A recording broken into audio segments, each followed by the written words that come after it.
वक्ति भगवत गुण नाम ध्येयम चेतस्न स्मरति तत् चरणारविंदम कृष्णाय नो नमति यच्छिरये कदापि तानानयध्वमसतो कृत विष्णु कृत्यान्।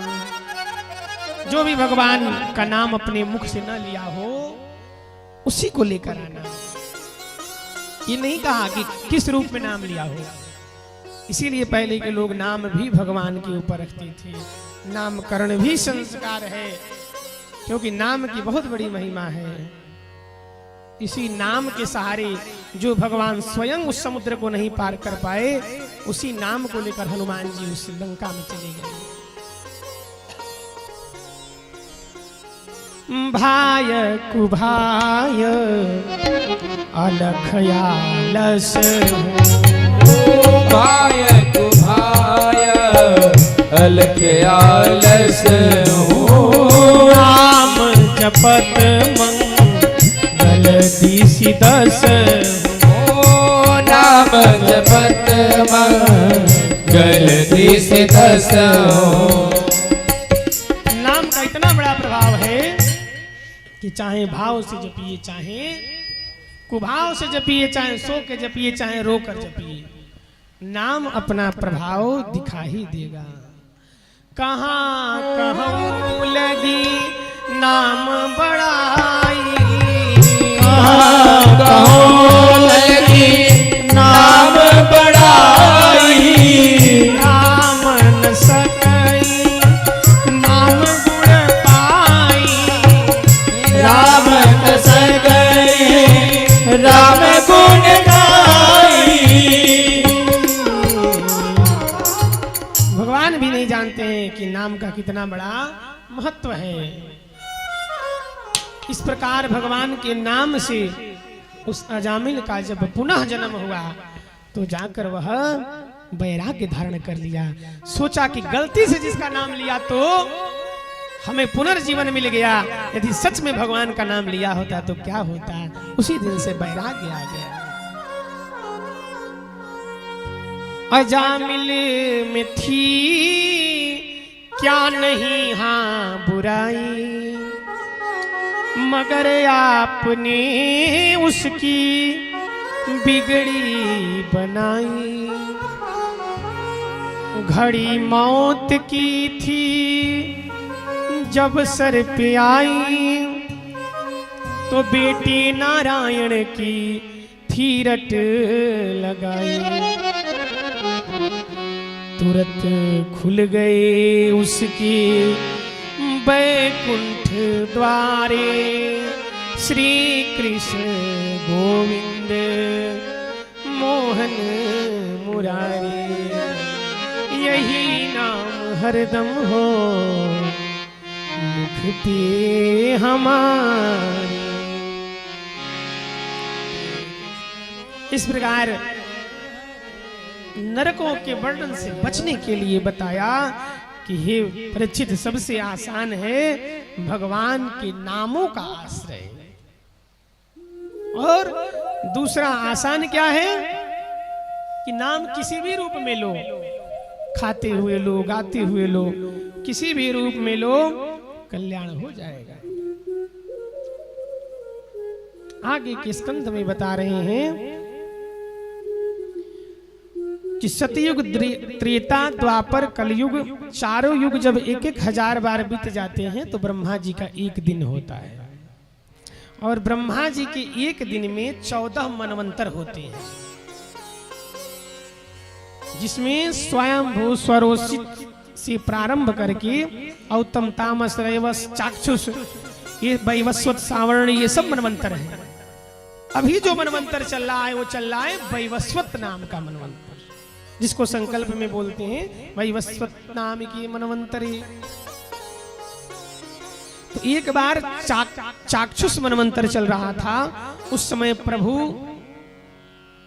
गज का ग्राह से उद्धार किए और उसके लिए हरि का रूप धारण किया, जिसकी कथा को श्रवण कराया।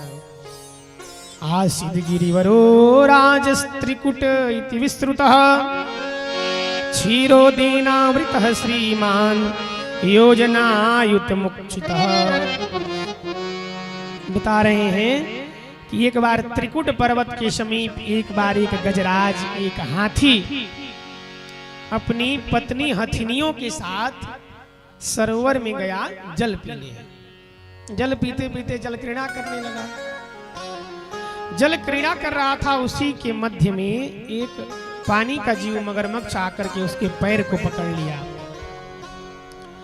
और पैर को जब पकड़ लिया, सभी हथिनियों ने छुड़ाने का प्रयास किया, पर छुड़ा नहीं पाए। हाथी स्थूल प्राणी है, मगरमच्छ जल प्राणी है, जलचर प्राणी है। 3 दिनों तक हाथी पड़ा रहा, जर्जर होने लगा। हथिनियों ने सोचा कि हाथी तो बहुत मिलेंगे, सब छोड़ के चली गई। जब सबसे हार गया, तब वह गजेंद्र सोचा कि परमात्मा के अतिरिक्त कोई नहीं है।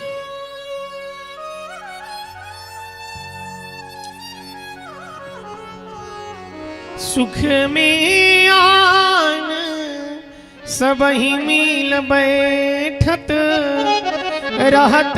जंजीर बांध दिया जाता है। जो महावत होते हैं उसके पैर में जंजीर बांध देते हैं। बड़ा होकर के वह हाथी चाहे तो वृक्ष उखाड़ सकता है, भवन गिरा देता है, पर संयोग देखिए कि वह उस जंजीर को नहीं तोड़ पाता। क्यों? क्योंकि वह जंजीर उसके पैर में नहीं, उसके मस्तिष्क में बांध दिया गया है। यही हाल इस जीव का है। बचपन से मस्तिष्क में बंध गया है कि ये संसार ही सत्य है, यहाँ जो संबंधी हैं यही हमारे अपने हैं। पर वास्तविक में उस गजराज ने संदेश दिया कि इस काल रूपी मगर सदैव हमारा पैर पकड़ा हुआ है, इसलिए ये सब हथिनियां, सब परिवार छोड़कर एक दिन चले जाएंगे। साथी है मित्र गंग के जल बिंदु पान तक, अर्धांगिनी बढ़ेगी केवल मकान तक। परिवार के सब लोग चलेंगे श्मशान तक। अरे बेटा भी हक निभाएगा तो अग्निदाह तक तक। इससे तो आगे, इससे तो आगे भजन ही है साथी। भजन के बिना तो अकेला रहेगा। इससे तो आगे भजन ही है साथी। भजन के बिना तो अकेला रहेगा। जीवन में 2 दिन का मेला रहेगा, बेटा और बेटी का झमेला रहेगा। जीवन में 2 दिन का मेला रहेगा, बेटा और बेटी का झमेला रहेगा। इससे तो आगे भजन ही है साथी। भजन के बिना तो अकेला रहेगा।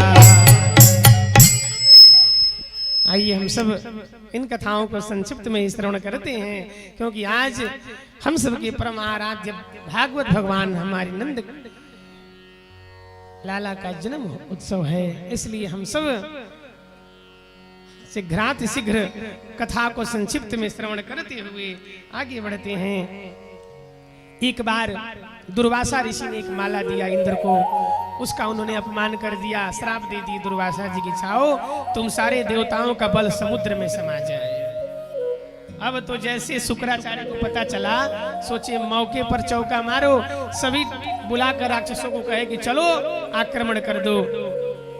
परिणाम ये हुआ कि सबने आक्रमण किया, देवासुर संग्राम हुआ और देवता लोग गए भगवान की शरण में, कहे कि हम क्या करें। भगवान कहे तुम लोग का श्री समुद्र में समा गया है, इसीलिए उसी समुद्र में जाकर मंथन करो। पर उस मंथन में एक व्यक्ति की आवश्यकता नहीं होती है, उसमें उन राक्षसों का भी आवश्यकता पड़ेगा। इसलिए जब अपना काम आए तो किसी से भी मित्रता कर लेनी चाहिए। जाओ जाकर उनसे मिलो। जाकर मिले देवता लोग और प्रस्ताव रखा भगवान कच्छप के रूप में मंदराचल पर्वत की सहायता से मंथन हुआ, और जब समुद्र मंथन हुआ तो सबसे पहले विष निकला। जब कथा में जाते हैं अच्छा कार्य करेंगे तो सबसे पहले पाप रोकने आते हैं, पर उनसे जब आप आगे बढ़ेंगे तब धीरे धीरे धीरे धीरे तब जाकर परमात्मा मिलते हैं। एक आलू खरीदने व्यक्ति जाता है तो छांटता है, तब जाके कोई बढ़िया आलू मिलता है। तो भगवान की कृपा इतनी आसानी से नहीं होती। यदि आसानी से मन कथा में लग जाए तो समझिए कि वो भगवान की कथा नहीं हो रही है। या तो भगवान की कथा नहीं हो रही है, या तो आप पर भगवान की बहुत बड़ी कृपा है। देखते ही देखते सबसे पहले विष निकला, और इतना विष निकला कि तीनों लोग डूब जाता। अब अच्छा तो सब लोग लेते हैं, विष कौन लेने जाए? तो सोचे लोग कि सबसे भोले भाले महादेव हैं, उन्हीं को चल के कहा जाएगा। क्यों? क्योंकि वो संसार के कल्याण